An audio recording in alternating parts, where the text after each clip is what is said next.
This episode is brought to you by Amazon. Sometimes the most painful part of getting sick is the getting better part. Waiting on hold for an appointment, sitting in crowded waiting rooms, standing in line at the pharmacy, that's painful. Amazon One Medical and Amazon Pharmacy remove those painful parts of getting better with things like 24/7 virtual visits and prescriptions delivered to your door. Thanks to Amazon Pharmacy and Amazon One Medical, healthcare just got less painful.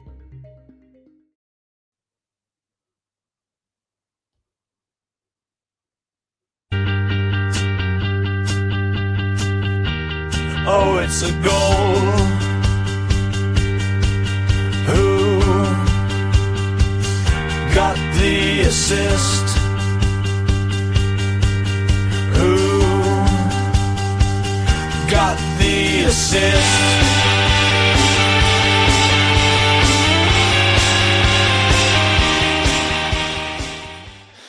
Hello everyone, hope you're doing well, and hopefully you all caught that the new day for WGTA is now Tuesdays, hashtag WGTA Tuesdays.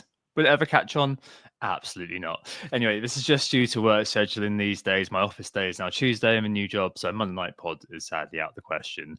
So yeah, here we are, we end the frantic season, and now we're in a bit of a lull with cup ties. Arsenal are 1-0 down at Newcastle at half time. That man Isaac with a goal again. Are coming in the interim League Cup, FA Cup on the weekend, and many of us out there are glad of the FPL break, perhaps. And now, I suppose, as well, attempts to begin to turn to the upcoming business end of the season with those chips ready to be wielded. Joined as always by Sam. It was a bit of an uncertain one whether you'd make it. We did have a standby ready and waiting in Nick. Thanks to Nick for agreeing to be on the subs bench ready to come on. But much like a substitute keeper, he was focused, he was ready, but we didn't need him in the end because the main man was able to make his appearance. How are you, mate? Sorry about your horrible journey back home from work. No, it's all right. Yeah, very well outside of that. It was, a little bit edgy whether or not I'd get back on time. But luckily, my fiance was able to pick me up from a different train station a town over. So this pod is courtesy and thanks goes out to her for that and coming and picking me up. But it does go ahead as planned. On today's pod, we are Who Got the Assist, as always. On today's, it will be team updates to begin with. Effective ownership will be the main theme of the show today. We'll be discussing the impacts of this and how it affects how we play the game with the likes of live FPL and FPL Gameweek and quite a few others now widely used post-deadline to assess how we're going to achieve success week to week. The Game Week Ahead preview, of course, but that, albeit there is a bit of a gap between now and the next set of fixtures. So we'll do what we can there, including the Kneejerk, stick or twist with the edge pieces, best transfers, what is going on in the market, bold claims, and best captains, of course, which luckily I think we've got an actual discussion on this week, maybe. So it's Tuesday, the 7th of January. We're now live on a Tuesday, as Tom mentioned. Very glad that almost always all games will be played within the game week before we go live. So we'll have full game week previews to go through, game week reviews, to go through, starting off with today. So we've got game week reviews in full for the first time in a while. Who's up first, Tom? It's you, and the changeover has happened much like when Salah took over Haaland as most owned player in the game. As I said to you when you were down in the doldrums, Sam, it won't be long before you overtake me, and so it's proved this week. Yeah, I guess I've built up maybe a little bit of a head of steam. I've cut my rank fairly drastically in the last 6 or 7 weeks. I think it's 5 green arrows now in the last 6 weeks. This week looked really promising, especially after Mbermo's haul against my own club, Southampton. 19 points from him really set me on a trajectory to have a really strong week and maybe even get as far as the 300, 400Ks. In the end, Nottingham Forest brought me back down to earth on the Monday night with a Chris Wood goal, didn't own him, and a clean sheet, didn't own any of them. So that will play into our effective ownership chat in just a bit.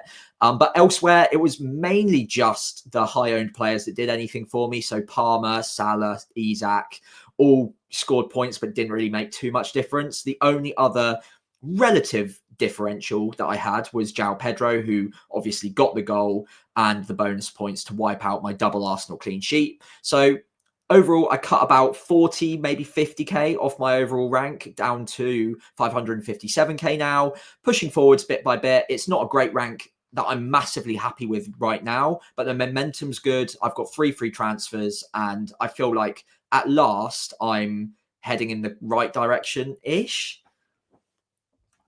Yeah, very good. Very good indeed. You are. For me, it was an okay week, 62 overall, but that led to a kind of a mild red, shall we say, from 550 down to 650. All the key rank threats scored points, basically, and the whole week would hang on whether my players could contest the Forest Defence, Bumo, and Wood.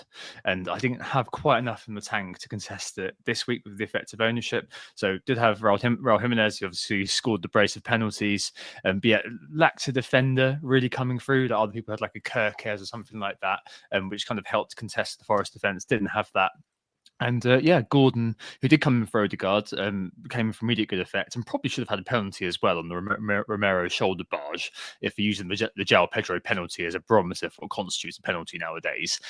But yeah, so maybe could have gotten a little bit more there. But hey, it was what it was. I knew how this week was going to go down really from the start. And that is just due to effective ownership, as we'll speak about in a minute. Decided, I know last week I was saying about New Year's hit. Decided not to take a hit for Van Hecke to Castagnier, but I can kid myself and say I was considering a Forest defender a little bit in the shape of Neco Williams, but I almost definitely would have gone for Castagnier for that. And on balance, it's probably the right decision, as I'd probably have gone with a Fulham defender and been even more points down effectively by moving Van Hecke out for one of those. So yeah, as it was, 62 is what it is. I think that I'm happy with my team now. Hopefully I can be like you and build up a bit of head of steam from here. But yeah, bit of a disappointing week, just basically because all the high owned rank threats did points, and that I suppose is what is the precursor for today's discussion, which is effective ownership. It's the specter haunting FPL managers every game week, and kind of grows out of a discussion a little bit of Nottingham Forest last week and what transpired last night with the clean sheet and the Wood goal, plus a bit of a growing situation, I guess, where Palmer and Salah are both kind of basically irrelevant in our FPL teams, aren't they, week to week? And maybe in looking at the week ahead already, we may see three players: and Isak versus Wolves, Palmer versus Bournemouth, and of course Salah versus Forest, all nudging 100% ownership, effective ownership, or more when the game when we go past the deadline, I suppose. So Salah's been a bit of an EO vacuum recently too. There's something else we've kind of thrown in there. And, that's thrown all the emphasis, I suppose, on our edge pieces week to week and their respective effective ownership. So a lot to discuss today. Now, as Sam mentioned, I'd venture that kind of the rise of things like live FPL and lastly FPL Game Week have been a bit like the rise of FPL review and analytics, kind of the key sort of revolutions in FPL over the last few years. So in the old days, it was kind of magical how the ranks kind of changed by what was going on. You had an idea of what differential was, how that could kind of set you out from the crowd just by looking around in mini leagues or whatever. But I think that it was kind of a bit hidden, a bit obscured how these sort of mechanisms worked. But the mystification of those mechanics by live FPL principally have led us to where we are today, where most FPL managers who are kind of engaged to some extent have a decent understanding of effective ownership and how it impacts us week to week, even if there is a notable segment who ignore it effectively in their decision making, which is fair enough. We'll talk about that in a little bit. To define terms, effective ownership is defined by Ragaboli at Live FPL, the mad genius, as the percentage of managers who started the player, plus the percentage who captained him, plus the percentage who triple captained him, which provides you with an average multiplier count that is given that a player has in a given sample. So if everyone owned and captained the player, he'd have an EO of 200%, and a player with more than 100%, so 150%, or as we've been seeing with Salah recently, 198%, is a heavily captained one. Who, if you didn't captain, you lose ground even if you own him if he hauls. That's because you only get 100% of his points, but other managers get on average 150% of his points, so 1.5. So it basically just works out that your point scores are linked to this idea of effective ownership. And that impacts how you move compared to the players around you, basically. And to explain a little bit further as well, it's a slightly different breed than the ownership numbers shown on the site, mainly because it incorporates that understanding of engaged managers, both near your rank and around the game itself, while playing sort of less emphasis to dead teams and their chosen assets if they're no longer FPL relevant. For example, we'll see this in a minute, but picking on a player here, Erling Haaland is 30.4% owned in the game. So you may expect that, almost a third of managers every week own the guy, which is kind of true. And whatever he does is going to really badly impact your rank. But it's not true because of live teams, especially in the upper echelons, he's owned by 2.28% effectively in top 10K, meaning his point scoring, if you don't own, doesn't hurt you anywhere near as much as the overall ownership data would suggest. It doesn't mean that ownership data is kind of, totally irrelevant, but it broadly kind of tracks players bought and sold. That's pretty much all it does. It's not applicable to you as much as an FPL manager. And I guess effective ownership, therefore, is a more customized look of how much they're owned affects you week to week. That's basically what it comes down to. On screen, I've had just a little look at this in more detail. For those listening, I'll post on Blue Sky. It's simply a table showing the top 20 most owned players in FPL, displaying their ownership in terms of what FPL's website says as of Monday the 6th, so yesterday, versus their top 10K effective ownership via live FPL, and then the difference, so 10K minus stated overall ownership, just to display how these two metrics kind of contrast. I've got the top 10K for effective ownership illustration here, but it's worth noting that EO obviously shifts depending on your rank. I think this is really interesting, basically, and we're going to just talk through it very briefly before we get on to wider discussion. But I mean, Sam, you said that this is really, really kind of cool because it highlights a few things. I mean, what jumped out at you looking at this, just to voice it over for the listeners? Yeah, so again, fantastic work from Tom here. So I highly advise you check it out on Blue Sky or on YouTube if you do get the chance to. We'll try and run through it and illustrate it as best as possible. But it is quite incredible work. Well done. What really jumps out to me straight away is the amount of difference you see in some relatively high owned players if you're just going on the FPL site, which I suppose quite a lot of managers still do, to be honest. We are still a fairly niche audience of FPL diehards who will go into a second website to specifically look up effective ownership. And what we're seeing here is a huge difference either way, either in terms of positive EO, so a lot of people aren't actually owning him around your rank, even though the ownership overall is quite high, or in the completely opposite direction.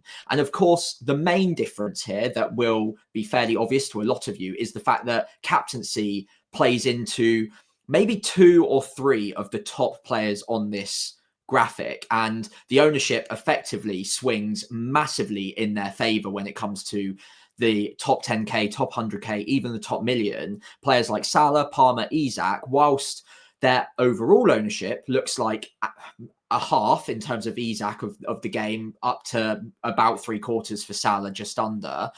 The effective ownership means that if you're not captaining Mo Salah, you're losing almost every single point that he gets against you. So even if you own him, last week his effective ownership was very, very close to 200%, which means that if you didn't captain him, you are losing.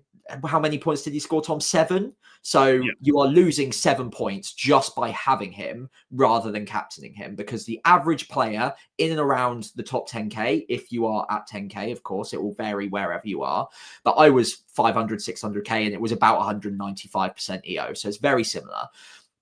You are probably having to make a huge gamble now, week on week, on captaincy alone, if you were to go against Mo Salah. Now, that is both an opportunity, but also a huge risk if you did want to go against the crowd there. So it depends on your rank. We'll go into the different impacts that your rank might have on your behavior and your relationship with effective ownership later on in the pods. But especially with captaincy, that can be a really razor sharp point of difference when it comes to your score week on week. We saw that. Was it last week or the week before, where it was a few managers went against Salah in the form of Palmer? Yeah. And there was, of course, just a huge swing there. I think Palmer blanked, Salah got 16. And even by owning both of them, that is effectively, I think, 14 points that you're losing out against the crowd if you went for Palmer, unsuccessful variance, and a lower EO because barely anyone captained him. So that's a huge point of difference there. Elsewhere, as you can see, there are some pretty expensive players, Haaland being one of them. And you mentioned the exact effective ownership versus team selected by a minute ago. But it would be easy for you to believe that just looking at the FPL website, that Haaland was still going to be extremely dangerous to you at any rank, because 30% is almost a third of the game. It would be quite hard to believe, especially at the start of the season when everyone was talking about him, that a 30% Haaland wouldn't hurt you if he scored a brace, which of course he has just done. But that was the least painful like haul that Haaland has ever scored for any of us if you didn't own him. But also it does go the other way, and the opportunity is there. And if you wanted to differentiate and you are far behind, then there are a number of players on this table that, even though the team selected by looks relatively high, their actual effective ownership is really quite low, and you can still gain massive boosts from it. And I know, because I've read your notes, Tom, that we are going to come on to compound differentials a little bit, but just a quick word on this, like all it takes is 4, maybe even only 3 of them in this table, and you're still getting quite a lot of edge benefit. Even if each one by themselves are 40-50% effective ownership, you're still gaining a large chunk of points off of each of those players. Compounded makes a huge amount of difference. Yeah, no, absolutely. I think the other thing I just point out is a few players here. So Chris Woods, Trent and Robinson, in terms of the overall ownership versus the effective ownership. Now, I think that kind of runs contrary to your point actually a little bit, and is the flip side of it. So you say, you think that, look at Chris Wood. If you look at the FPL website, you think, oh, well, you know what? He's owned by 32% of players. That's probably okay, isn't it? On the other side of it, though, the difference is that 54.8% of the top 10K own Chris Wood, and around my rank, it was kind of around 50%. That's different, kind of around 20% plus. So it's kind of a 1 in 5 more effectively on top of the percentage of the overall ownership on the FPL website. So the FPL website can mislead you a little bit. It can lull you into a false sense of security. Also true for Trent. 28% owned on TSB overall ownership, but the effective ownership this week, top 10K, was 58%. Same with Robinson, 25% effective overall ownership, but almost 50% effective ownership for Anthony Robinson. So if you just rely on the overall ownership alone, it just doesn't give a true reflection of how engaged players are utilizing and picking certain players in their FPL team. It doesn't give you a good understanding of what, I suppose, the template is, or indeed what the key rank threats for you are around the place. And I suppose that in of itself is why effective ownership can be used, I guess, as both a way of assessing those rank threats and a way of kind of understanding the wider picture that your team kind of fits into. Like, have I covered those rank threats? Who am I, to a point you just made, Sam, who am I exposed to week? And also, I suppose, could help inform some transfer decisions you may want to make going forward. For example, if Bumo continues to go off at the moment, his overall ownership and effective ownership are actually quite similar. But if Bumo does kind of really catch fire in terms of people buying him in over the next few weeks, and suddenly his effective ownership reaches kind of that of Chris Wood or beyond, kind of 50-60% week to week, that is something you're going to have to kind of pay serious thought to. Do I need to cover this threat to my kind of rank week to week, or do I take it on? And that's one of those sort of, I suppose, perennial considerations an FPL manager has to have in mind. And a lot of that is fueled by an understanding of effective ownership, or I guess expected effective ownership, based on looking at how transfer trends have gone and how players performed recently.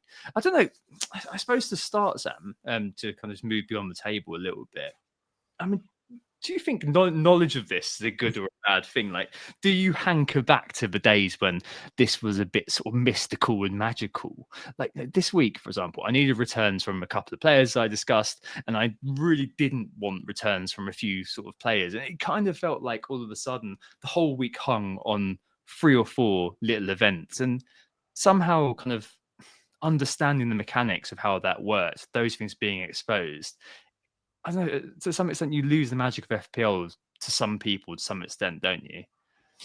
Yeah, I suppose it's demystifying it. And you go to a magic show. I went to Darren Brown a number of years ago and was blown away by it, because it's also mysterious. You don't really know how it all works, and it's brilliant for that reason. However, I did have a very close friend who worked behind the scenes at that exact show, and a couple of months later, she told me a couple of the secrets behind the tricks, and then it just took the shine off of it a little bit. And I think effective ownership can do that a little bit, but once you get to a level of engagement, I think it is almost impossible to ignore now that the reality does set in that you need to take these things seriously.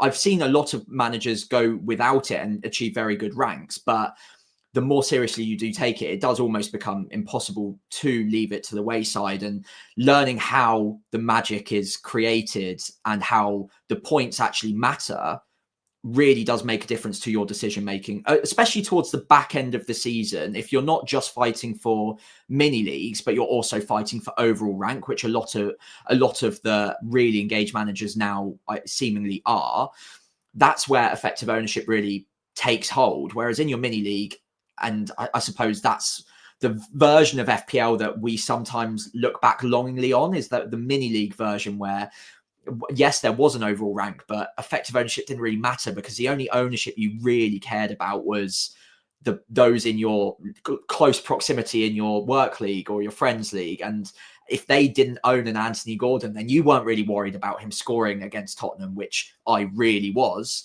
because his ownership was creeping up and I didn't have him. So I felt exposed. But it does probably inform my decisions moving forwards towards the back end of the season, because even though it takes the shine of it, like I mentioned at the start of a very strained metaphor there, it does make a massive difference to which players I want to prioritize and how quickly I want to start gaining rank. Because at some point, at the end of the day, we're going to have to be a little bit more aggressive to get up to the top 10k, top 100k, because we are behind them. And if we just pick the players that have the highest effective ownership, then the gains are a little bit more muted. Even though compound differentials do exist, it makes it a little bit harder to really steal a march. And the amount of chips that you have that aren't placed on really high owned players does give you a greater chance, at least, of either falling further behind by 10, 20, 30 points, or gaining by 10, 20, 30 points, rather than 2 or 3 points per week. Yeah, and I think that what it does, if you use it positively, is it shines a light on those areas of opportunity, and kind of helps you, I suppose, map out a sword versus shield strategy, which a lot of the time is kind of something which, during the kind of the Christmas period especially, that's kind of when you maybe would be a bit more sort of cautious, have more of a neutral stance. But as you kind of just inferred there, Sam, towards the end of the season is where you start to kind of reach more towards the sword and reach more towards being a bit more aggressive with your play. What I always find fascinating about it really is that we obviously only know what effective ownership is when the game is closed. That's when everything actually becomes magically revealed. I mean, that's kind of where the magic is now, really, that kind of moment when you look at kind of the top 10k, 45 minutes after the deadline. Yeah, when you see it all and you get like a good idea of, I don't know, there's something you can see it, can't you, straight away? Like, you look at your team, you look at your kind of your rank threats, and you can, especially if you're quite long in the tooth like we both are, you can immediately work out exactly what you need to happen for you this week, which sounds like we've completely solved the game in some ways, or at least taken the fun out of it. But I don't know, I think there's something quite fun about that as well. Like having it's like organized fun, isn't it? Or fun within certain parameters. Like, it sheds light on it, but I can equally understand why. And I can remember as well the times when, as you said, when it was just my mini league and it was great fun, and then at the end of the season, but what's my overall rank? Oh, it's that. Oh, that's good. It's not something that never really crossed my mind before. But hey, there we go. That's kind of how things have changed as we've become more informed as FPL managers. And I suppose when it does come to transfers, Sam, I mean, how much do you weigh it up in the transfers that you make? Because, for example, last week when I was deciding between Bumo and Gordon, a big part of me was looking at the effective ownership. I'll be honest, because I was thinking, even though kind of their effective ownership top 10k is actually around the same, or was around the same last game week, there was a feeling for me that Gordon could, I suppose, come at it from a lower base and could therefore kind of be a bigger opportunity for me going forward than Bumo. Obviously, kind of this week hasn't kind of worked out, but I'm thinking over the next kind of few weeks, you don't just buy a player for 1 week, etc. So it is something that I do. It's not something that is the ultimate decider of transfers. It may be for captains, we'll come on to that in a minute, but the ultimate decider for transfers. But it is something which is, I suppose, a contributing factor to my analysis or my deliberations surrounding which player to bring in, especially if it's 50-50 choice. What about you? How much do you weigh it? Yeah, look, I think every manager, or most managers who come on podcasts and do content, all of this, would love to be able to say that they don't care about effective ownership. I think that's the purest way of playing it. They all like to say that it's all down to their own pure judgment and ownership doesn't matter. I just pick the players who score the most points. But I think I certainly would be lying, and I know obviously you're not lying, Tom, that it does pay. You do pay attention to it, and it does have a tangible benefit or tangible effect, I suppose, on our decision making. I would say more so at some key parts of the season. I'd say in game week 1, obviously you can't tell what effective ownership is going to be in game week 1, other than actually it's probably the only week where you can really use the overall ownership as a good barometer, because we're all ranked number 1 technically. But you kind of use it a little bit there just to see whether you're doing something completely crazy or taking unnecessary risks. And you probably start using it a little bit more around this time off the back end of Christmas, where we're approaching the part of the season where we start really analyzing our rank, and chip season's coming, double game weeks, and we start looking at like, okay, am I defending a rank or am I trying to attack a rank? And am I in need of maybe bringing in some lower owned players to really fight against the players above me in my leagues, in overall rank as well? Or am I looking at shielding the people behind me and making sure that they don't catch me up, and hoping that if I have the higher effective owned players, that they just can't catch up to me? Because they're higher effective owned for a reason at the end of the day. It's because they're popular. They are obviously the ones doing the points. Otherwise, most people probably wouldn't go there. There are, of course, exceptions and bandwagons, and sometimes they do take off. But on the whole, they do tend to be the players that, at least so far this season, have been doing quite well, whether that is reflected in the data or not. Now, that brings me on to my final point as to how much attention I pay into it. And I, again, would be completely lying if I said it didn't have an impact on my decision making. But what I do truly try to do, and I again, maybe there's some subjective bias or some unconscious bias rather that I'm not really aware of. But what I try to do is make my decision without incorporating effective ownership. And then if I can't make my decision, let's say it's between 2 players and I am truly torn on it, and I don't really, and maybe it's a 55-45, and it's quite tight on who I prefer, who I would most prefer to have in my team. That is probably when effective ownership really takes hold, and I start looking at, okay, am I on the attack? Am I on the defense? Do I need to be bringing in a player that maybe I'm ever so slightly less confident on? Maybe it's 49 to 51%. Maybe it's a little bit less confident on, but it would almost secure me against the crowd. And maybe I'm missing something that my, again, biased brain that has tons of other biases going on that maybe I haven't clocked. And maybe that is the safety blanket I need to make sure that I'm not making a huge error and going down a pathway of high variance and higher risk when I don't necessarily need to.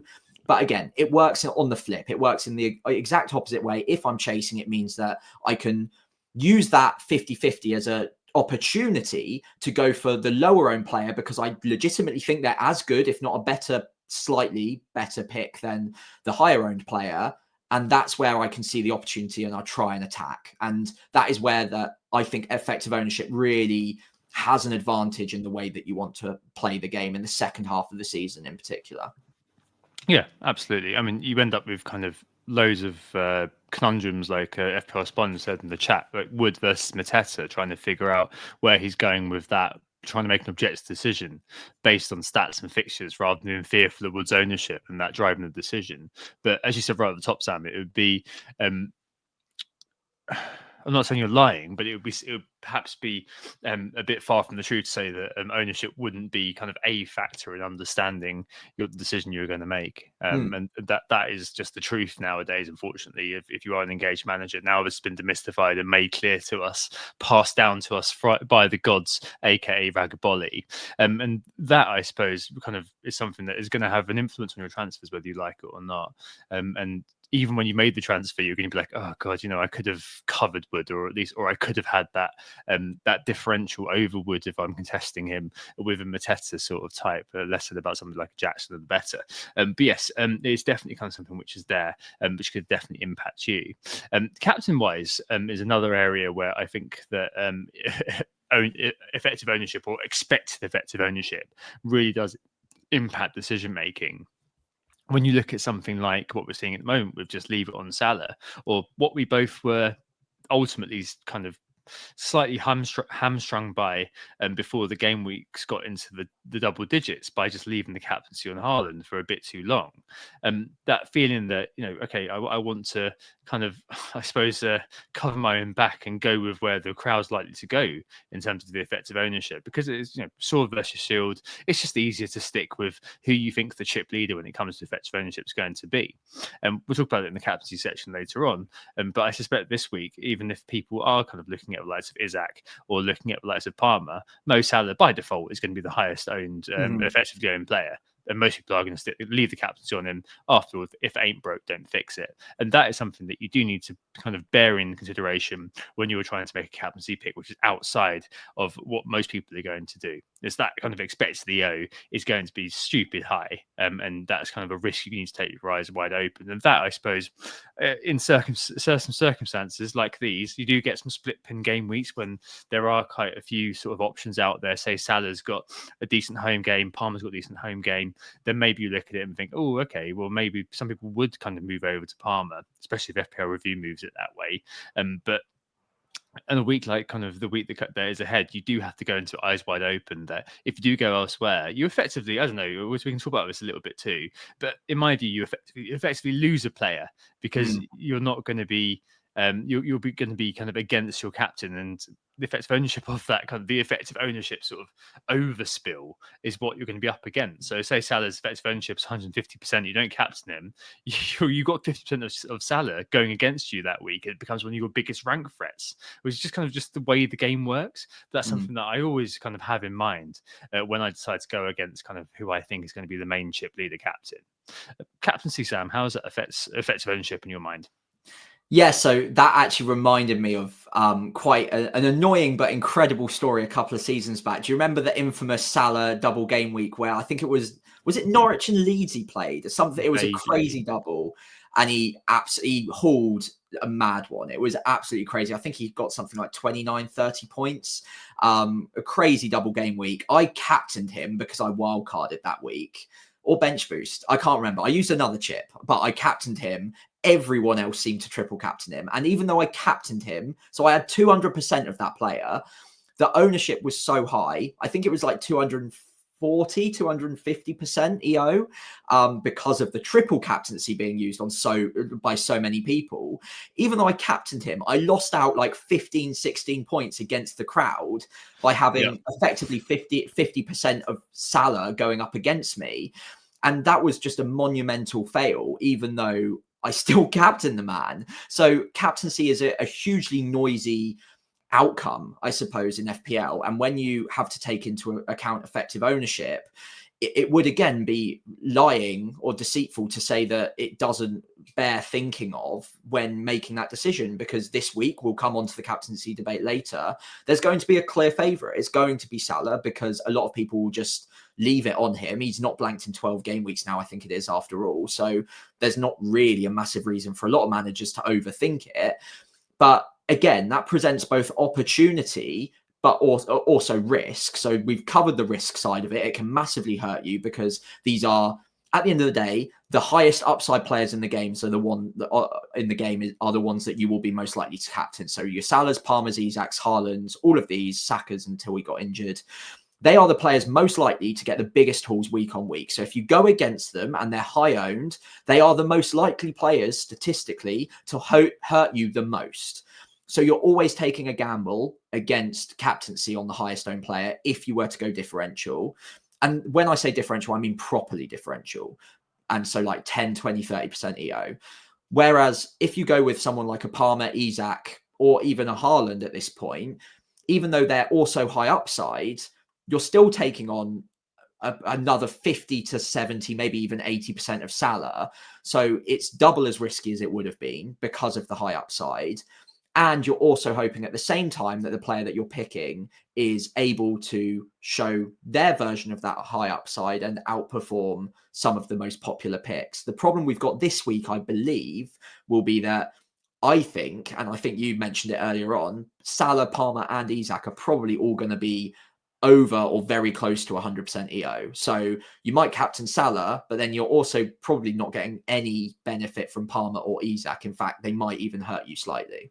Yeah, absolutely. And I think that that's kind of, it'll come on to compound differentials just in the end. But I do think that that in of itself is a bit of a, I don't know, a bit of a downside of effective ownership a little bit. Like, I don't know about you, but I feel like rooting against something happening or not celebrating a player that you've got scoring or kind of having a player in your team being a factual irrelevance like Cole Palmer has been for the last couple of weeks at kind of hovering around 100% EO. I don't know. I feel like I don't know what the solution is to this.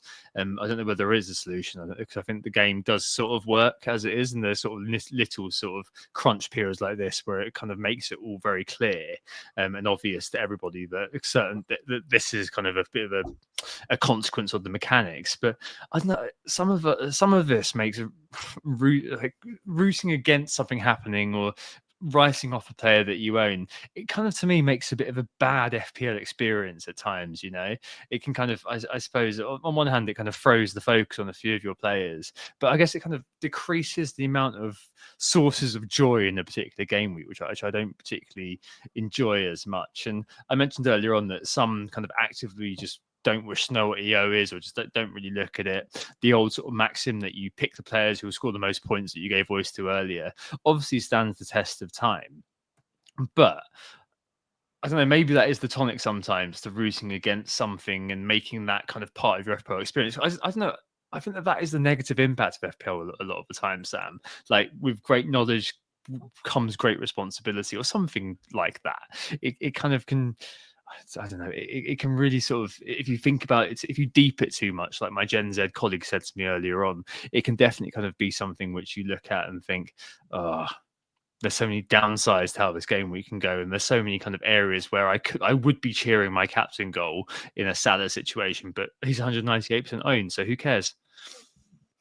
Yeah, I mean, again, another strained metaphor, if you will allow me. I suppose it's a bit like going into like the dentist's office and you've got to have a tooth removed or something. Sometimes, I don't know if this happens anymore. I've never had it happen to me, but sometimes you'll get put to sleep to have it happen. That would be effectively like not really knowing what the EO is. So the outcome will still be the same, no matter what. You'll still wake up with a tooth gone, and you just won't be aware of how painful or annoying it was at the time or how well or poorly the surgery went.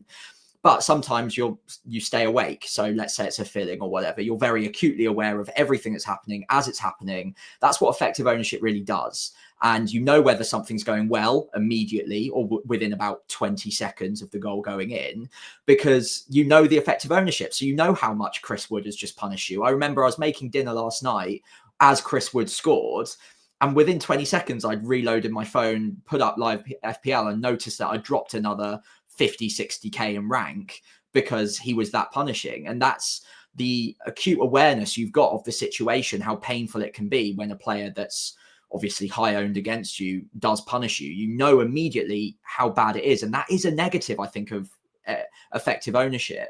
However, it does go the other way. So to play on that side, on effective ownership side of things, you're also acutely aware of how good it could be going if something was to really help you. So again, Brian Mbermo the other day, 19-point haul, when he bagged the second goal, like obviously I'm a Southampton fan, so it was very bittersweet, but again, I reloaded my phone immediately. I was like, okay, yeah, that's wiped off another 50k from my rank. That's pretty nice. So again, it's that acute awareness of the entire situation, no matter whether it's painful or pleasurable. It can go either way, but at least you are aware. And I suppose it's up to you whether or not you want to be aware of it. I think the problem is the more engaged you are, it's just too hard to avoid it. And you just want or need to know straight away. Yeah.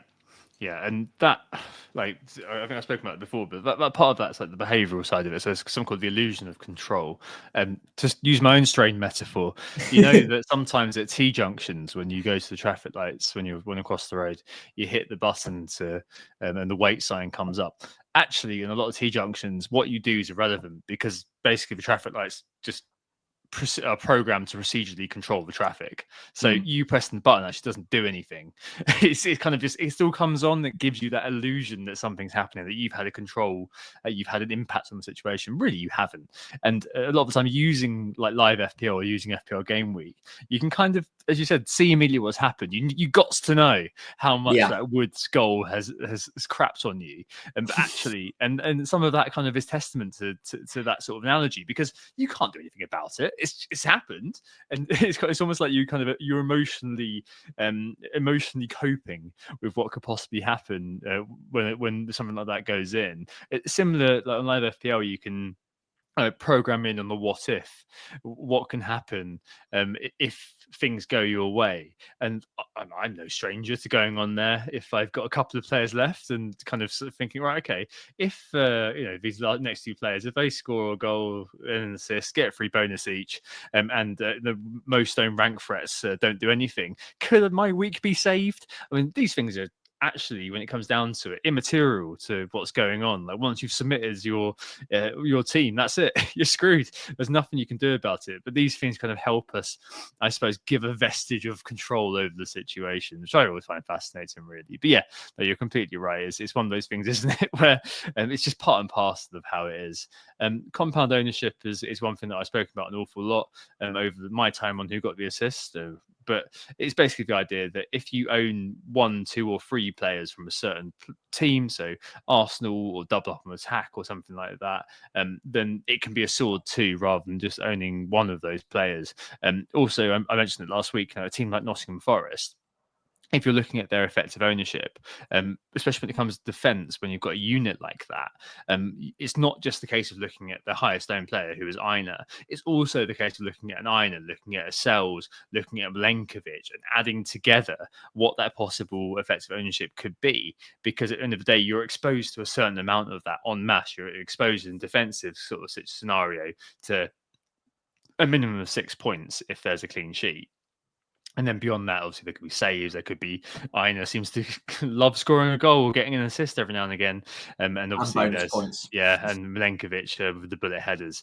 So those are things to kind of bear in mind too. And also, another kind of a slight kind of thing when it comes to effective ownership. If you add together your own team in terms of its effective ownership, it's a massive differential in of itself. And that's something that you always say when I always say, oh, you know what, I'm basically playing with 9 this week. It's something that you like to remind me, isn't it? That actually your team is effectively, what is it, 1,200% effective ownership altogether, and that in of itself is a differential. So if you take a step back and look at it on that sort of wider level, your team is always different, unless you are Andy Let's Talk FPL and you're playing with yourself and a legion of 2,000 other clones. Yeah, that's a good point. The clones do make it slightly difficult, but it does at least mean that you can move up and down in hordes. So that could be something, I suppose. But yes, absolutely. Just having the team you've got is almost always fairly unique. I mean, there are exceptions to the rule, but I don't think I've ever logged into live FPL and seen that my team was owned by more than 100 managers in the top million or something, let's say. So that in itself means that even though it does seem like you've got all of the most obvious players, all it takes is 1 or 2 of them. You can see it on this graph here if you are watching along. Okay, the top 3 are you get almost no benefit, but if you add the tiny little bits of benefit you get from each of those, then you add someone like a Chris Wood, who again, I think on this sheet is 3rd or 4th or 5th even in terms of effective ownership. And then you also add a Gabriel, who's again over 50%, and a Trent over 50%. But straight away you get 40% odd benefit from Trent. You get 50% odd benefit from a Gabriel's header goal, let's say. And the same goes for Chris Wood. You get 45% of the benefit of a goal there. So if we're talking in real terms, you get 50% of Gabriel's headed goal. That's 3 points of his 6. Trent, if he got a clean sheet, you get a 2 out of his 4 for the clean sheet, and so on and so forth. So all of these things do add up. And you're always going to have a couple that are 20, 25%. It's impossible almost to have a full team of 70, 80% effective owned players, unless we hit a point where the template is just so ridiculously strong that it's almost unbelievable. At which point FPL would probably get a bit boring. But I've never seen that happen, and I don't expect it to this season. Well, I have. It was a couple of years back when Lucy was on, when we all wildcarded in game week 26, I think it was, because all the fixtures kind of fell into a particular pattern and everyone had the same bench boost effective. I mean, there were 2 or 3 players, but I mean, I was in the top 50k back then, and everybody had the same team pretty much around me. And it can happen every now and again. Someone in the chat earlier on said that they wanted Arsenal to win because it would create more of a problem in double game week 29. And my contention was actually, I prefer there to be more chaos, because it means there's less certainty and there's less people following a particular chip strategy. And that brings us nicely to the end of this discussion, which is the last stage of the season, the business end. So looking around kind of, FPL mini leagues, and something that I did notice this weekend as I was licking my wounds was that people who are 40 to 50 points ahead of me, Sam, are still just outside the top 100k, which means that leaning into differentials and paying heed to where there are opportunities to reach for the sword, not in a dirty way, when it comes to FPL ownership, effective ownership, is going to be really important going forward. I mean, towards the business end of the season, Dan said in the chat as well, it's something that this is when he starts really thinking about it, and I couldn't agree more. This is the time when we start to look at things like, your famous Wilson captaincy in a double game week. Like, those little moments are the ones which are going to make it for you or me at the end of last season on game week 38, having Dallo coming through a random 15-pointer. That in of itself got me into top 100k last year. So it does become incredibly important now. It's always important, but I think now using it as a tool to assess where your gains are possibly going to be, there's nothing like it really, is there, to help you kind of assess that, apart from maybe FPL review in terms of helping you plan. Yeah, absolutely. And look, we've talked already this season about FPL review. I think we're going to talk about it again fairly soon as well. And it is an excellent tool, but one thing I think you can program it to do so, but one thing it doesn't really care about as much is the effective ownership, because again, if you're just thinking logically, effective ownership isn't a prerequisite for FPL points. So that's quite an interesting way of playing the game.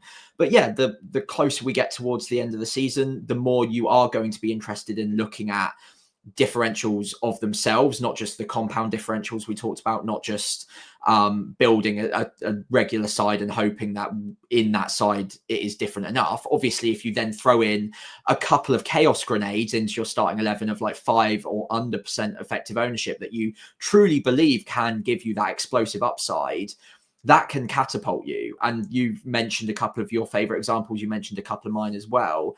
Those are partly the reason we really love FPL as well. And I never really want to forget that. That's such an exciting moment where you hand pick a player that almost no one else has, and you've backed them and they've done something amazing. And that is really the true beauty of the game that we play. As simple as it is, effective ownership has complicated it, more chips has complicated it. But one thing that will never really change is the ability for each of us to look at a whole database of players and find a player that just no one really backs for whatever reason and getting it right. And that towards the end of the season is some of the moments that you remember for years to come. And you can easily pick out 2 or 3 of your favorites if you've been playing for 5-10 years, as we just have done there. And again, that's the reason we keep coming back, because we want to get those. And as fun as it is owning a 200% EO Salah and maybe getting a couple of extra points here or there because he keeps hauling, it is also much more fun to pick someone who's got 5% EO and you've nailed them for a hat trick. And like, that is the beauty of it, really. Yes, indeed. Well, I mean, that really nicely sums up and brings to an end this discussion. Really interesting stuff. God, we're such nerds, aren't we? FPL is literally a game. It's literally a game of maths. And you trying to explain this to somebody who knows nothing about fantasy football, and you see their eyes glaze over immediately. I've done it at work already, trying to explain how effective ownership works, because he was saying, "Oh, it's really good that Salah scored, right?" And I was like, well, oh god, how much you have to learn." Did not paint me in the best. Well, I mean, I do research and insight, so I'm allowed to do this as part of my personal brand. But you can see immediately how they're like, yeah, I've definitely thought about FPL to that level of depth. But yes, if you are interested in this and enjoy that discussion, you are one of us, and long may that continue. I'm really looking forward to seeing how it all. We won't leave this here. We'll definitely come back to it over the course of the season, because it's such an interesting thing to discuss. Right, on to the Game Week Ahead preview. A few things to discuss this week in the Kneejerk Best Captains Bold Claims and the Best Captain in actual discussion this week, which isn't just one word. Taking a bit more time this week about these things, but hey, we've got a bit of a longer break. So the Kneejerk this week is backing our horses. So we've talked a lot about edge pieces this season. One of Sam's gifts to the FPL lexicon, the idea that they're players that kind of neatly fit into those which are around your team, not the core players in your team, but those who kind of sub in and out. And I think I suppose when we look at the transfer market and look at what people are talking about, what people are thinking about, there's a lot of movement at the moment in terms of a few places, a few spots in teams which are potentially more volatile. So the third and fourth defenders, assuming you've got maybe double Arsenal, or maybe you've got Trent and a Gabriel, something like that. The likes of Hall, Robinson, etc., are in the conversation week to week. Aina too, I suppose, to some extent, really price volatile players. You've also got the kind of fourth midfielders, the likes of Savinho are now appearing in the transfers in, as well as Ahmad, and also the first strikers, likes of João Pedro, your man, Raul Jimenez, mine, and so on and so forth. And in terms of midfielders, sorry, how could I forget Morgan Rogers too? I suppose, and this is borrowed from a nice kind of way that James from Planet FPL puts it. Should you just back your horse in these sorts of areas, or should we be kind of sticking and twisting? And we've had this discussion about effective ownership a little bit, but these are the players who I suppose you do want to, classically at least. We did kind of at the start of the season have this whole notion that maybe this would be the year of the premium hop. Because of events, it's not quite transpired that way. And the emphasis again has come on these third or fourth midfield defenders, your kind of fourth or fifth midfielder, and your third forward in terms of the main sort of transfer hotspot for most of us, and especially the chip season in sight, Sam, where we maybe want to be conserving our free transfers and so on and so forth. I suppose just quickly discussing the merits and using these examples, if needs be, of sticking or twisting with these players is worth discussing, just because it is week to week what the main sort of FPL churn is focusing on right now. Should you be buying in a Lewis Hall? Should you be kind of swapping a Bumo out for a Gordon? I've seen people kind of talking about that. Are players like Ahmad worth investing in for a little while? Could a Nicholas Jackson, who is still being sold quite a lot, now go for a Raul Jimenez, or maybe even back to João Pedro, with the fixtures looking a little bit rosy again for Brighton? I mean, there's lots of activity here, isn't there? And how do you see that? Are you backing your horses? Are you moving them around? Like, how does it work for you? Yeah, it's a tough one to call, because again, we're so early in the week and there are a number of players that I'm quite interested in bringing in. But the thing that I just keep trying to remind myself of at this point in the season is I need to implement myself a high bar on what I consider a worthy transfer. And this week, as an example, obviously Gordon's looking great. You've got Crystal Palace playing Leicester. I could easily want one of maybe 3 or 4 Crystal Palace players and can get to most of them with my 3 free transfers pretty comfortably as well. But am I just willing to back my own players that I've already got without having to use one of those very precious transfers that can be used to really move the needle ahead of a double game week? Or, of course, we can now roll it through a wild card, which can make them even more powerful as well. So all of that in mind means that I do have a slightly higher bar now than I would in the first half of the season for transfers, because I know that those transfers are going to have a potentially really higher tangible benefit when we do get to the chip season, which again is only a few weeks away, probably for most of us. That being said, I'm not completely ruling out making the odd move here or there if I do think the upside is up for grabs and it's quite a low-hanging fruit, like it's an easy move to make. So this week I'm quite fortunate. We'll come on to our teams in a bit. There's not really too many like proper weaknesses with my starting 11, but in an ideal world, let's say we go back to last season where you can only roll 2 free transfers and after that you're burning. If I had 2 free transfers and I had to burn a transfer, I would probably make a move, and I'd probably do something like maybe even a Semenyo to a Ismail Assar, for instance, which I could do for free, or a Jackson to a Mateta, or again, another Crystal Palace pick would be Gabriel to a Munoz. all of which I can do for one transfer for free, and all of which I think maybe very slightly move the needle in an upwards direction this week. I know the instinct all too well. Yeah, but it's not such a massive benefit that I'm like, is it worth a free transfer for me, when I know that in a few game weeks time, that free transfer could be worth, if you played the game 100 times over, that game week 100 times over, that free transfer could be worth an upside of 4 or 5 points by itself, because you're attacking a double game week player, or using it to roll through a wild card, for instance, or back yourself on a free, or away from a free hit. So game week 29, for instance, which will be a big kind of free hit week for a lot of people. Those 5 free transfers could be used to shield yourself and save using a free hit. So you could save a chip by rolling these free transfers. So all of these impacts really do make it quite difficult for me to want to make those moves. But if I've got a few free transfers, that I'm not ruling out 1 or 2 of those moves if I think there is a high upside on them. Yeah, no, I think you're right. Having that middle way is always key. But I think with chip season in sight, as you say, it's now time to instill that higher bar. The ideal place to be as an FPL manager is managing yourself into obsolescence, effectively. We don't have to do anything, and your team is perfect. You know, I can't remember. I've never burnt transfer in FPL in the old rules. Like, I never got to the point where I had 2 free transfers and burnt one. That's just never happened to me.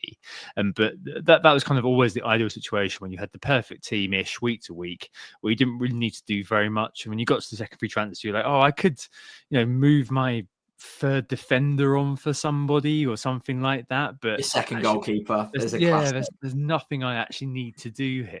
I remember, for example, I was looking at Jay Stansfield when he was at Fulham back in the day because I had nothing to do. There was an injury in that week which kind of transpired that I need to make a move. But I think you're right that after a while, and it's taken me a little while, because there's always kind of something I've kind of wanted to do with my team, still sorting out the wreck. I mean, it's taken bloody 15 game weeks near enough from the wreckage, which was the game week 6 wildcard, to get everything back on the even keel when it comes to what my team actually looks like. And I've actually got the same bloody rank, Sam, as I did when I wildcarded. In fact, a worse rank, which kind of just tells you all you need to know about how this season has gone.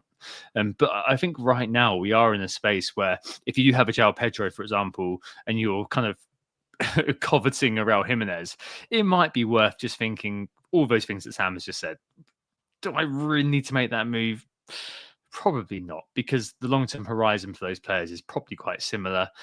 I had a similar sort of situation last week, so I said, when I decided not to make a transfer when it came to Lewis Hall, because I own Lewis Hall, and I could have brought in a Castagna or something like that. But I just thought, you know what, next few weeks, okay, after the Spurs game, I've got Hall versus Wolves, Bournemouth and Southampton. Looks like they're kind of fairly safe against Arsenal now, which is kind of helpful. But he's a player I want to be playing for all of those. So what's the point of me making a transfer? I've got Mikalenko, I've got Van Hecker in my situation on my bench. More than happy for them to be bench men. Do I need to make a transfer? Absolutely not. Now I've got those edge pieces in place, the likes of Sarr, who has flattered to deceive, shall we say, despite putting good data. Getting Anthony Gordon in, I've had him mad for quite a while. I kind of feel pretty settled. In fact, I've got a bench headache this week, which I'm hoping you're going to help me with. But it does sort of feel like, yeah, okay, let other people kind of get involved with that volatility. There's always going to be reasons, as Sam sort of mentioned there, why you may want to make a move week to week, but there has to be a higher threshold for more things that need to be kind of ticked off, I suppose, on the checklist for you to make the transfer now than earlier on in the season. Stuff like kind of value building are perhaps not as important, especially now when we don't have to deal with kind of having a further premium midfield. And I know Isaac's kind of getting to that point, but most people probably did get him at a decent enough price. Admittedly, we did sell him, but, both of us, but most people have kind of got him at kind of 8.5, 6, 7. If you don't own him, just get him, get that done. But I think most people are kind of on that train now, and it's really a case of just trying to consider the longer term when making an investment, and a lot of the time just sticking with your existing investments rather than swapping around onto different sort of funds. Like, don't treat it like a trader, treat it like an investor at the moment. I think that's probably the best way forward. So yeah, no matter where you are, yes, there's always going to be a player who flutters their eyelids at you. Your heads are going to be turned every now and again, week to week, by a player. Like, for example, this week, if I was kind of being reactionary, I'd be like, okay, well, maybe I'll just get Bumo in. How the hell am I going to do that? Well, I'd have to sell Gordon. That makes no sense to me whatsoever. But some people may do that, Sam. That's the thing. That some people are kind of still knee-jerky. I just wouldn't kind of. This is the time now to just kind of trust in your players for a decent amount of time. There's going to be, every team out there is going to be, if you're an engaged manager, a viable team that week to week could score very well. And I think that's something that you always need to keep in mind, despite the fact that last week you may have had a player who has blanked for you for whatever reason. I say that I've got Nicholas Jackson on my bench this week as it stands. So there we bloody well go. But yeah, I think we are kind of, I suppose, preaching caution, but preaching caution within certain parameters. And I think both of us fully understand like why you may want to jump around with your edge pieces. But at the moment, it is perhaps a case of batten down the hatches. And just if you do spot an opportunity to roll, then do so. And maybe that was probably something that I should have kind of heeded more during the Christmas break too. But yeah, every Christmas, I can't help myself but overindulge when it comes to eating cheese, when it comes to drinking too much beer, and also when it comes to making transfers in fantasy football. Speaking of transfers, the best transfers this week, or the transfers that are going on. Yeah, my man Gordon, your man Bumo, both being bought en masse. So Bumo, Gordon, almost 400,000 transfers in, scored against Arsenal tonight, did the Thierry Henry celebration. Did he? Applaud him for his gumption, to be fair. Yeah, 400,000 transfers in for Gordon, 230,000 transfers coming in for Bumo as well. Both players who I think are going to be solving a lot of problems for a lot of people over the next few weeks. I wouldn't be worried about Man City and Liverpool for Bumo, for example, can score in any game. Wouldn't worry about that. And my man Lewis Hall, 200,000 transfer in for him. Quite a lot of defensive casualties for that. I think Trent's actually one of the highest, is the highest owned defender, highest sold defender this week, which is quite wild, really. But yeah, likes of Guardiola and Pedro Porro still being sold off as people kind of make money available, I suppose. Isaac is still being attracts new owners, and Savinho, as I mentioned earlier, almost 200,000 transfers in for the Brazilian. I quite like him. I think that he's have really good underlying data throughout the course of the season, actually. I'm pretty sure I saw earlier that he and Jacob Murphy are actually neck and neck for non-pen XGI per 90, like wow. 0.68 or something like that. But I mentioned him a few weeks back as being one of those players. He's like, under the radar, but pretty good. I've had him in draft all season, so he's been on my radar. Not a player that I'm going to be investing in anytime soon, but one to keep in mind, I think, especially if City do have a decent double or something like that going forward. Elsewhere in the sales, Nicholas Jackson being sold by a lot of people, Sam. 230,000 managers have seen enough of Nicholas Jackson. Decent-ish underlying data still, and match to match, decent numbers, decent non-pen XGI per 90, obviously not on penalties. And I mean, in the top 5 for non-pen XG per 90 as well. And the overall for non-pen XG is 4th. So, I mean, a player who's statting very, very well. It's just not really happened. And you know what FPL managers like, and I'm not sure. I suppose he's kind of too expensive to be deemed an edge piece. More of a compound differential, perhaps, with him and Palmer. I don't know. I'm still kind of I'm minded to hold for a little while. But in the benching headache that I've got this week, he's on my bench just because there are other players at the moment that I trust more than him. Is that a fair reflection, really, of how it's going for Nicholas Jackson? Yeah, it's a proper head versus heart for me on Nicholas Jackson as well, because again, I'm a bit like you. I could sell him if I wanted to this week. Like I said, I've got the 3 free transfers, and there's Chris Wood, who effective ownership wise is killing me every single week at the moment. Obviously, Liverpool this week's not great, but overall, it's not a bad run. And you've also got Mateta potentially too. And I know 1 or 2 people in the chat have been mentioning that as a bit of a conundrum on which of those 2 you prioritize at the moment, which ties in very nicely to the theme of the pod on effective ownership and differentials. But Jackson himself, I think in terms of the noise, which is the most recent game weeks, obviously he's been very disappointing, but So had João Pedro until 2 weeks ago, and back-to-back 9-pointers, and I'm feeling pretty settled on having him in my team all of a sudden. And until that point, I was really, really close to getting rid of him, but I'm glad I didn't because the data was still there. He was still on penalty, still a 90-minute man. Jackson doesn't have two of those things, but the data is definitely still good. And he's undoubtedly their starting best first choice striker at the moment. Although he's not been finding the net, he's leading the line pretty well. Chelsea fans are pretty happy with him as well, which is a relatively decent indicator of how the player's performing. And because of the data, it leads me to think that it's only a matter of time before he comes good again. And like I said, high bar for transfers. Unless I really needed that little bit extra money, I think I'd probably be minded to keep him for a little bit longer. I don't love the matchup this week against Bournemouth, but it could be a bit of a ping pong match. So fingers crossed he gets in behind a couple of times. I think if it was any other season where I only had 2 free transfers and would have to burn this week if I did nothing, I'd be pretty tempted to make a move across to Mateta, and I still am relatively. But I think he can stay, and I think he is the sort of player that can and probably will punish me if I get rid of now.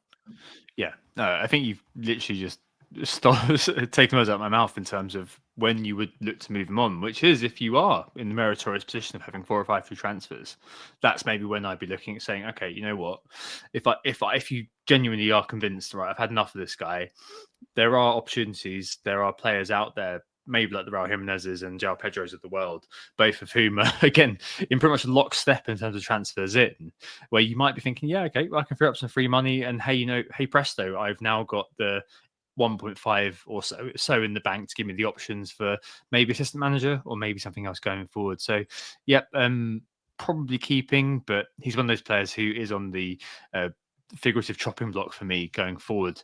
James Maddison, Luis Diaz being sold off, Enzo, that has fizzled out a lot, and also Cunha being sold. I think we're both kind of quite relieved to see his ownership being slowly bled away, Sam, after being punched in the gut by him quite a few times before he got his ban. I saw today it was a prompt apology for stealing the spectacles, which got his ban reduced a little bit. Reminded me of Wayne Rooney going to getting a two game ban for one of the Euros or the World Cup by apologising quite profusely in front of a panel. So, yeah, but I'm very glad that his ownership is also falling. I really hope he does kind of go to Arsenal though. In which case I'll be buying him immediately. But yeah, quite a lot going on in the transfers. But I do think that Nick Jackson is one that's I think we're going to come back to again next week. One we have to home in on.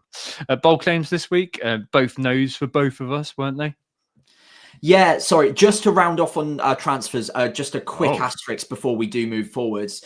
We've got a lot of action to go this week, so I would hold off on those transfers for now, just as a flag, because obviously a lot of moves are being made by a lot of managers. Injuries can happen. Obviously, it looks like we've gotten through the Newcastle Arsenal game tonight without anything really happening in terms of injuries. But just keep an eye out. Stay ears to the ground on injuries, and maybe try and make your moves a little bit later because there's so many matches to go through. Sorry about that, Tom. No, that's absolutely fine. That's a really good point, and one that I should have probably been mindful enough to make. I'm glad that one of us was. Okay. Bold claims this week. It is a blanket no. It is blanks again. We're off form a little bit at the moment. I went with Diaz and Gakpo both to outscore Salah. I think Gakpo did. No, he didn't. He got 6. Damn it, 6. Okay, fine. It all went very, very badly. I've got him in draft. Yeah, fair enough. And Diaz went off before the 60th minute, which again is just another reminder why I don't really fancy going for Liverpool assets outside of Salah in that forward line, because one bad week and all of a sudden they're subbed off before 60. So frustrating. But no luck for me this week. What about you?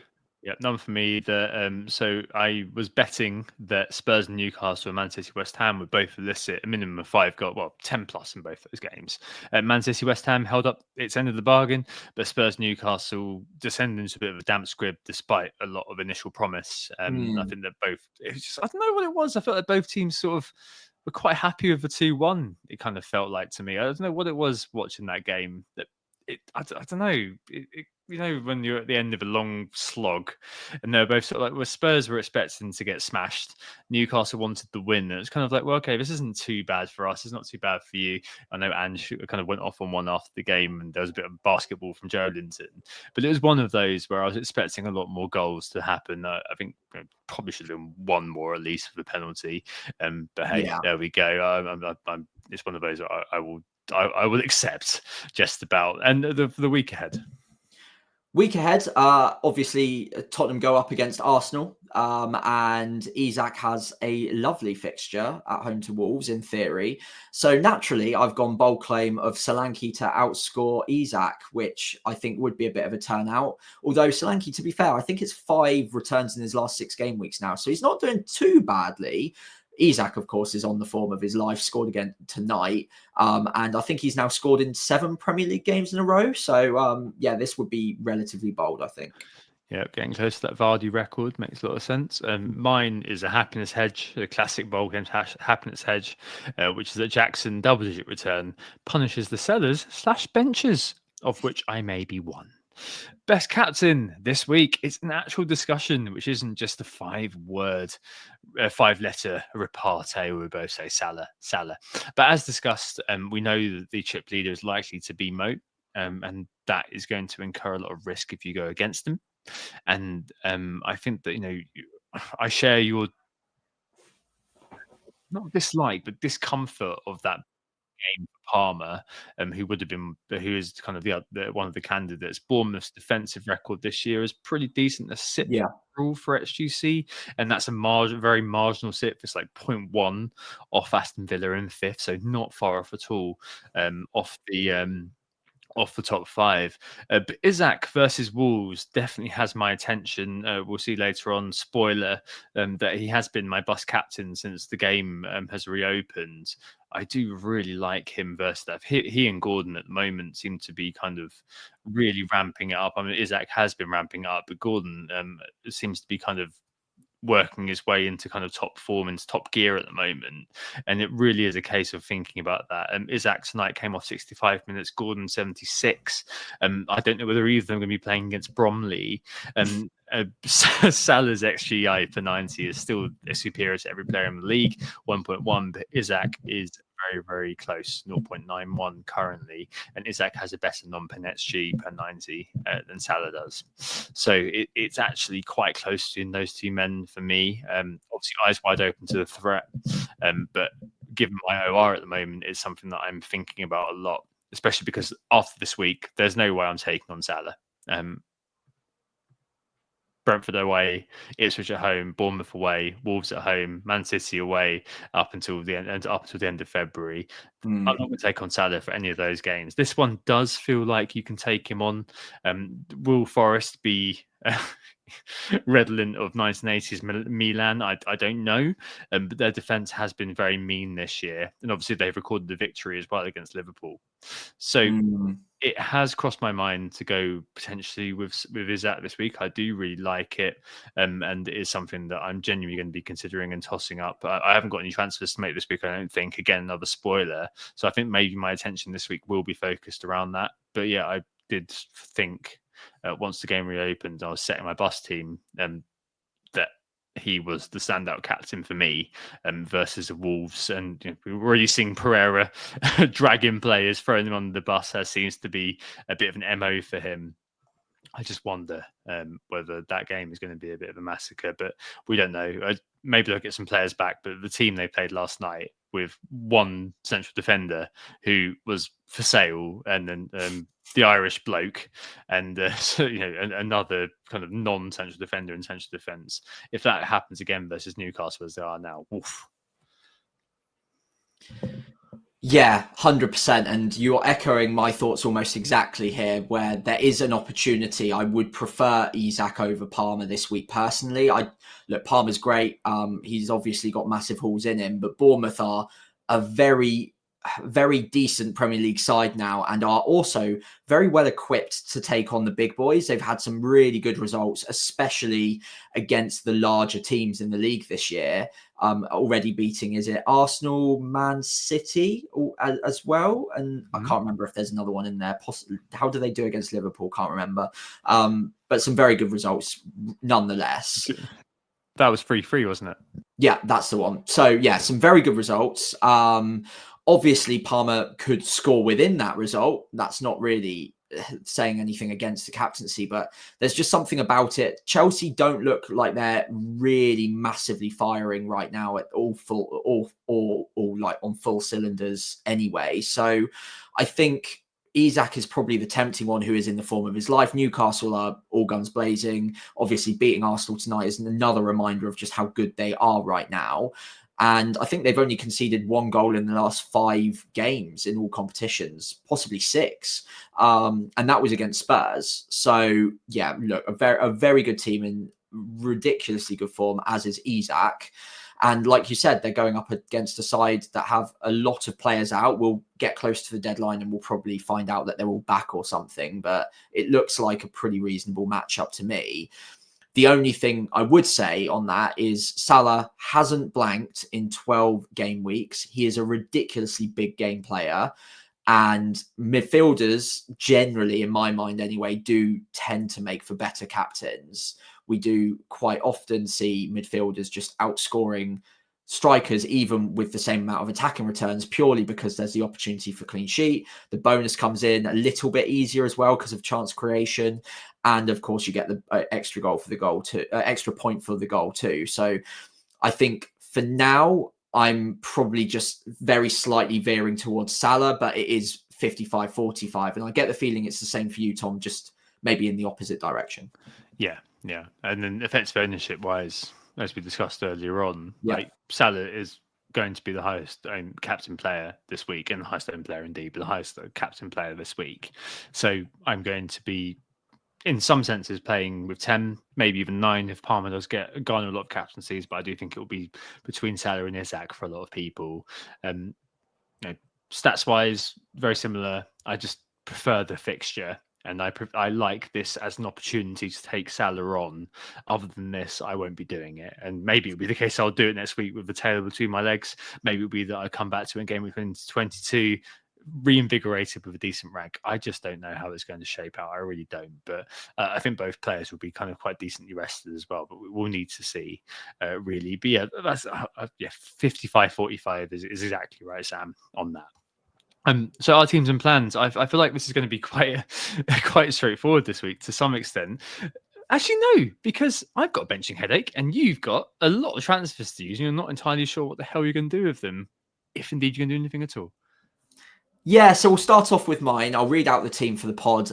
It's double Arsenal defence, so Raya and Gabriel at home to Spurs. Maybe not the most ideal thing, but they are still statistically the best defence in the league. Trent away at Forest. I don't think he loses his place that quickly. I think it was just a bit of a bad day at the office, but maybe there's something to monitor there. I don't think I'll be selling him just yet, though. Maybe another benching, or maybe a benching, would maybe make me think twice about that. For now, though, he 100% stays. Hall starting at home to Wolves, not going anywhere. That's absolutely brilliant. In midfield, it is Salah, captain at the moment, Palmer and Burmo, who honestly, I love the matchup. We've had a question or a comment in the chat very recently from Martin talking about benching and Burmo. You must have a very, very strong team this week, and fair enough. He, for me, is one of the matchups of the week against Man City. I absolutely love him in that fixture. The counter-attacking exposure that City have to those breaks is ridiculous this year without the cover of Rodri. So I do really like that matchup, and he will be almost certainly playing more centrally, I think, in a 3-5-2 against the bigger sides, and they've only failed to score once in the league at home this season too. So I'm really comfortable on him. There's a reason I've mentioned all of that. I'll come back to it in a minute. Ahmad at home to Southampton. Obviously, heroics against Liverpool, not going anywhere. Like that matchup, of course, because Southampton are garbage. And up front, it's Isak with the Vice. João Pedro away at Ipswich, not going anywhere. And Jackson at home to Bournemouth. On the bench is Robinson away at West Ham and Semenyo away at Chelsea. So the starting, I've got a couple of others that I'm just not interested in. So the starting 11, I think, looks pretty good. I'm actually very happy with, I would say, 10 or 11, maybe even 11 of them. But if I was to change something, I've got 3 free transfers. I could downgrade Jackson to Mateta, which would be a better matchup this week. And Mateta's got great fixtures to come. Plus, he's on penalties, although the data's not so good.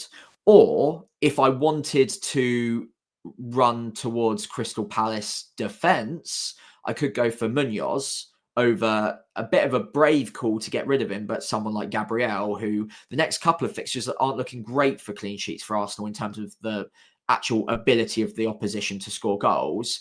But Arsenal's defense is brilliant. And after tonight, it looks like maybe there's less of a chance that they blank in game week 29 as well. So I think personally it's probably a roll, but there are things I could do. I just don't really want to do any of them right now.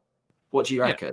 Yeah, you're going to rub up against this a lot with a lot of transfers in the bank. I think kind of we'll see whether any attitudes harden around making a certain move. Like, something like a Jackson to Mateta would be something that would appeal to me potentially, with Palace's fixtures going forward looking very good. We've highlighted this, like, it looks great up until kind of April time, doesn't it, for Palace? So getting involved with that wouldn't be too bad. Could you get more information on? Could you get more information on Palace though? Potentially, maybe. I just don't know, Sam. At the moment, if it was me, I would be kind of having that Mateta move under strong consideration, but it would be one of those, but I wouldn't be sure enough to pull the trigger. Right. And I think that's kind of key here, that you're not sure enough. Like, when making a transfer, a lot of the time, you have to be kind of quite sure. And then we layer in all the stuff we've spoken about, effective ownership and the high threshold of making a move, and how you're in quite a strong position now with a good performance over the last few weeks. And also kind of your team looking quite good. You're rearranging deck chairs on the Titanic, as FPL Stag used to say when he was on the pod, to some extent, making those sorts of moves. So for me, at the moment, it would be a roll. It would be kind of maybe Jackson being on watch, Yeah. Wolves in 22, maybe would mean that he's on a 2-week watch. But then after that, Palace kind of head into playing Brentford and then Man United, neither of which are any good defensively. So you can always make that move later on. Like, I think you're absolutely fine to leave it, especially because the next 2 game weeks are back to back, aren't they? Again, so I think this is really saying to me roll right now. Maybe maybe the cup ties will make a decision for you. Maybe, which I'm hoping will be the same for me, to be fair. Yeah, I think you're right. And another thing on Jackson, actually, which is inclining me towards rolling, is the long-term fixtures are good. I think it's back-to-back home games against Leicester and, Southampton around game week 27, 28 too. So although it's a little bit down the line, if I'm trying to hold on to the majority of these players through to the wild card now, which is my goal, outside of double game week transfers and attacking the chips, Jackson probably is a hold unless he significantly drops off on the minutes or loses his place altogether. And I think the data's still great. So yeah, probably rolling, hopefully, and then 4 free transfers next week. What can I do with that? Yeah, just breaking into new frontiers, aren't you? But yeah, no, team looks good. Team good. No need to worry about it. Team all right. Yeah, team all right. For me, it's team all right as well. So just to talk this through again. So Raya and goal for me as well. Trent, Gabriel and Hall at the back for me as well. Ahmad for me as well. I've got Gordon versus your Bumo, Palmer, Salah, and I've got 5 in midfield now. My preferred 3-5-2. I've got Ismaila, not Ishmael. Don't call him Ishmael. Sarr. Also there. Isaac, who's currently sporting the captaincy armband, and Raul are the 2 up front, with the bench being Nicholas Jackson, and other 2 I don't care about, in Van Useless and Mikolenko. A bit of a benching headache this week for me, it's fair to say, with Jackson on the bench. bench. Candidates for hitting the splinters are Jackson, who's there at the moment, Ahmad versus Southampton, but surely not. Raul Jimenez versus West Ham. Are there ex-Mins issues? And maybe even Sarr, because he's low effective ownership. So even if I do bench him in Does Hall, it's not going to hurt me too much other than emotionally. At the moment, I'm kind of whistling that down to, do I play Raul or do I play Jackson? And I don't know. It depends somewhat what's going on with West Ham, because today the report seemed to be that Lopetegui is on his way. He's cancelled a team dinner or something tonight, and there are links to Graham Potter and all this sort of thing. That would potentially make me make the move and just play Jackson. But as it stands, if things were to go ahead, maybe it's that Darth Vader meme. You have failed me for the last time. I'd probably, I don't know, maybe I bench Jackson this week, back that fallow spell to continue, and play old, it ain't much, but it's honest work Raul against West Ham. I think there's enough in the tank for him to play West Ham and Leicester. There's Watford in the Cup, which I would be presuming Muniz will play, and they've got a Tuesday to Saturday turnaround. So I think that's probably more than good enough for Raul to play both of those fixtures. So, yeah, it's a bit of a benching headache right now, and there's obviously a bit more information to come in. But I'm narrowly favouring going with Raul Jimenez this week versus Jackson if the game week were to kick off. And I think it's probably best to get your advice within those parameters, Sam, if that's all right. I mean, where would you go? Would you be kind of following me and thinking, hey, you know what, maybe it is a case of kind of giving it Raul Jimenez and benching Jackson because it's been quite disappointing recently, albeit the kind of the underlying data clearly favours Jackson, and FPL review clearly favours Jackson, especially if we put the X-Mins in? Or would it be the case that you just look at it and think, okay, stuff like West Ham to one side, maybe you just play Jackson because that's the obvious move. Right now, I just kind of feel like if I bench Jackson, I'm probably going to be okay with it, to be honest. Yeah, this is a really tough one. That is a strong front eight. I completely agree on the midfield five. I wouldn't bench any of them. So I think the decision is between Jackson and Raul for a starter.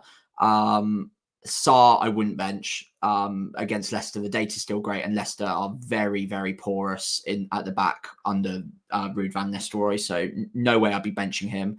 Out of Raul and Jackson, I think if it was kicking off right this very second, I would be tempted to follow your line of thinking and going for Raul to start based on the opposition more than anything else. But maybe it's my own little internal biases. I'm just not fully sold on Raul. And the reason for that is, one, the minutes, but also the competition too. And having Muniz there, who has scored goals recently, does mean that it won't take much to see like either a benching or more likely, because it's this game week in front of us, an early substitution. So it only takes things not going exactly the way you want them to for Raul to maybe come off on like the 60th minute or something. Whereas with Jackson, he probably will get benched, or not benched. He will get subbed, but it's almost always between like 70 and 80. And the data is better. And I think with Raul as well, maybe there's some like recency bias of the fact that he's just hauled. It is important to remember that he's just hauled with 2 penalties, which, whilst it's obviously great, he's on penalties. He did score against Bournemouth as well, don't forget. He did, yeah, but the most recent match, two penalties. And obviously that massively helps the data. It lives long in the memory. 13 points is great. But whilst he's on penalties, I wouldn't expect that kind of haul every single week. Obviously, I know you're not thinking that, but it's just one to maybe remove from your mind altogether. I think if I was playing it right now, personally, I think I would probably start Jackson over Raul, but it is very close. And I do always like playing a penalty taker, and Jackson isn't on penalties and is arguably out of form. So yeah, fair. Sponge has just mentioned as well, without Evanilson and Kepa, potentially could impact them. So that might be a helpful sort of swing in that direction. I completely sympathise with your problem, though. That is a very tough benching dilemma, and it would go down the wire, get down to the wire for me. If Lopetegui's still in charge, I could completely see going with Raul, but I think I might just go with Jackson myself. I think that's going to be the swing, isn't it? If Lopetegui's still in charge, honestly, I think that's what it comes down to, and that swaps it over. We did see a bit of an outbreak of fantasy penalty league, didn't we, this weekend? We did. Yeah, which, you're right. That maybe is kind of slightly impacting the decision. I kind of have a shout out to James FPL here. I did kind of bench him against Bournemouth as well, and that was kind of a bit painful. And then obviously had the relief of him scoring both the penalties this week, and obviously he's great kind of going forward, because I think he will play Leicester in 22 as well, by which point I'm kind of potentially happier to bench Ahmad. I think it's Bournemouth at home, that Brighton at home, that game actually, so I think that's probably okay. It's tricky. I think some of that's going to be informed by the cup ties, and I don't know, part of me, Sam, although it will probably kind of almost definitely create a problem for me, and may mean that my ability to roll is going to be impacted slightly, and probably not massively, but slightly, depending on if an injury occurs. I'm hoping the cup ties do provide a solution for me. But yeah, thank you. That's good food for thought. Maybe, I think a lot of it's going to be a wait and see, really, depending on the context that surrounds us. But yeah, there we are. And Isaac versus Salah, 55-45. And Jackson versus Raul, I think, is probably like a 51-49 right now. It's just so close. But yeah, I think the rest of the team is pretty much set in stone for the week ahead, barring any developments going forward. Good problems to have, though. All players are in your own team already, so it's nice to have. Yeah, exactly. No Bumo, no Woods, no Forest defender. We'll forget about that. Those things don't exist. It's fine. It's fine.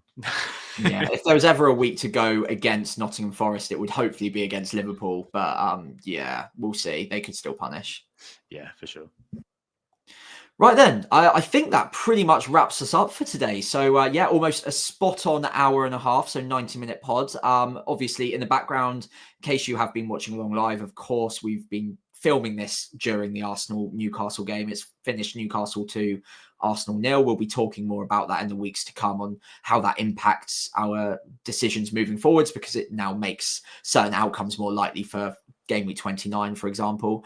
But in the meantime, though, thank you all so much for listening. We have been Who Got the Assist. You can find us on Blue Sky at WGTA, or myself at FPL Pricey. WGTA_FPL on Twitter or X, and myself, FPL Pricey, on there as well. And Instagram and Threads is WGTA.FPL, FPL Pricey again on there. If you did enjoy the pod, if you could give us a follow on those socials, that'd be great. But also, if you could give the pod a 5-star rating wherever you're listening along, or if you're watching on YouTube, just click like and subscribe, and that would do us the world of good. Yeah, absolutely. Thanks so much for listening. Thanks so much for engaging in the effective ownership thing. I said we are such nerds, but we love talking about that sort of thing and going into real depth and detail about the finer minutiae when it comes to FPL. So we said we'd normally be back on a Tuesday. We will be for the majority of this second half of the season and going forward from 2025 onwards. But due to next week being a midweek, we'll be back for a rapid turnaround pod next Thursday night. Which will be just our mini preview of the game week ahead, like we did do during the Christmas period. I felt like it was going to be a bit of a break, but it turns out the sort of thing is not actually done yet. So we'll be back on Thursday, but we will do Tuesdays going forward. We hope it's just as you think about effective ownership predominantly, and we'll speak to you very, very soon. Have a good week. Oh, it's a goal. Who got the assist? Who got the assist?